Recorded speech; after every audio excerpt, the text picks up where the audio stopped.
Finally এইবারে একটু কলকাতা কলকাতা গন্ধ পাচ্ছি, কারণ বুঝতেই পারছো প্রচণ্ড গরমে আমার মেকআপ ঘেটে গ হয়ে গেছে, ঘেমে পুরো আমি কাদা কাদা হয়ে যাচ্ছি। আর আমাদের যে ড্রাইভার রয়েছে তাকে বারবার করে বলছি, দাদা প্লিজ একটু এসিটা দিন। আর ও বলছে এই গরম কোথায় দিদি, এ তো ঠান্ডা।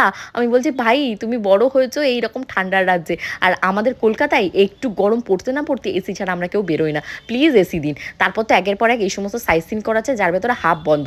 যাবো তো কোথায় যাব, বললাম ভাই এবার তুমি আমাকে এনজিপি স্টেশনে নামিয়ে দাও, আমরা স্টেশনে ফুটপাতে বসে গড়াগড়ি খাবো, তাও এই এসি বন্ধ গাড়ির ভেতর আমি বুঝতে পারছি না। যেমন কথা সেরকম কাজ, আমরা 4জন মানুষ আর একটা ছোট্ট বেবি আর 7-8টা লাগেজ নিয়ে আমরা এখন ফুটপাতের উপর গড়াগড়ি খাচ্ছি। কারণ গুড নিউজ, বন্দে ভারত 3টের জায়গায় আসবে 1 ঘন্টা লেটে। ভাবতে পারছো 1 ঘন্টা কোথায় বসবো, অলরেডি 1 ঘন্টা আগে আমরা স্টেশনে চলে এসেছি। এখন বাজছে 2টো, 3টে-4টের সময় বন্দে ভারতে আমরা উঠতে পারবো, তারপর একটু এসি রাহা খেতে পারবো। কারণ যে এসি লঞ্চগুলো থাকে পেইড, সেগুলোও পুরো ফুল, কিচ্ছু করার নেই, মাথা চুল সব ছিটছি। আর লিটিল গোল খিদেতে তার পেটের নাড়ি ভুড়ি ছিটছে। তারপর না পেরে স্বর্ণজিৎ একটা নুডলস কিনে দিল, সেটা নিয়ে আমরা খেতে বসেছি, সবাই মিলে মারামারি করে নুডলস ভাগ করেছি।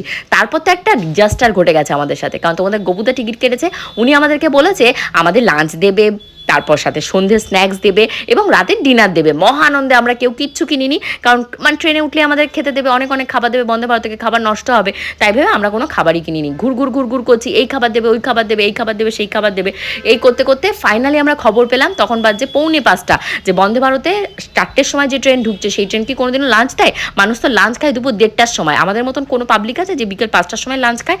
তো তারপর এই যে চাউমিনটুকু লিটিল গোলকে খাওয়ানো হলো, 1 কামড় আমি, 1 কামড় পূজা, স্বর্ণজিৎ, আর তোমাদের গবুজা তো ভয় চোটে খেতেই চাইলো না। তো চলো এই যে ফাইনালি আমাদের খাবার দিয়েছে, কি কি দিয়েছে দেখাই। আমাদের এখন স্ন্যাক্স দিয়ে গেছে না খাওয়ার পর, তো এখানে সব লন্ডভন্ড হয়ে গেছে। এখানে আমরা ফার্স্ট এটা গেছে জল, গরম জল, তার সাথে রয়েছে একটা মাজা, এটা লিটিল গোল খাচ্ছিল, একটা কেচাপ, একটা খাস্তা কচুরি, হাফ খেয়ে নিয়েছি, জিরে ভাজা, একটা রয়েছে ক্যারামেল,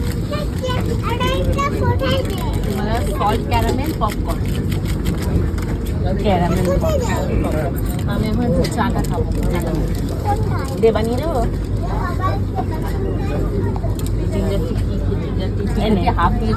লাস্ট একটা ঘন্টা ধরে তোমাদের গবুদার সাথে আমি লড়াই চালিয়ে যাচ্ছি, কেন তুমি খাবার আছে কি নেই সেটা ভালো করে দেখোনি।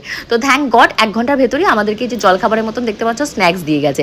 স্ন্যাক্সটা খেয়ে যে পেটটা ঠান্ডা হয়েছে, মাথাও ঠান্ডা হয়ে গেছে। তোমাদের ভেতর থেকে অনেকে আমাকে জিজ্ঞাসা করছো যে প্রিয়াঙ্কা লিটিল গোলকে নিয়ে কি কি খাবার ক্যারি করছো, ট্রেন হোক বাস হোক, তুমি ঘুরতে গেছো।